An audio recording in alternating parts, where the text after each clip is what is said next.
Ai, eu cansei. Agora eu vou arrumar a caminha da minha bebê. Cansei de ficar sem fazer nada. Vou arrumar a caminha da minha bebê.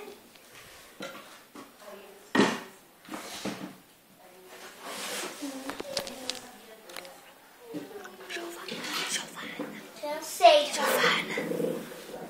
Vem pra cá. E também, gente, ela vai arrumar. Você não pode falar. Nossa, eu cansei.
Vamos fazer a operação.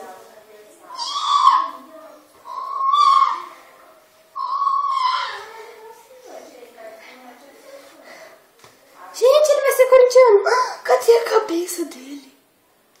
Gente, ele é muito escroto. Ele já nasceu com roupa, meu Deus. Filha, acorda, filha. Filha, mãe. Você? Sai daqui! Ele nasceu com a cabeça virada.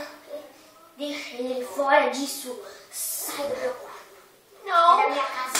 Sai da minha casa. Você vai sair da minha casa. As portas estão abertas. Sai da minha casa. Não. Você sai. Então, tchau. Eu vou arrumar a cama da minha bebê e vou sair daqui.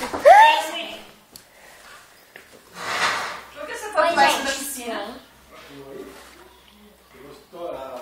Vem cá, Tchau pra vocês. Vem cá na mesa, na madeirinha pra Tchau, mim. dona. Até lá. Tchau. E também, gente, tchau. Tá bom. Aqui, ó. Oi, gente, tudo bem? Eu vou arrumar a cama do meu bebê. Tchau, Giovana. Tchau. Eu já desliguei. Obrigada pelo bom, viu?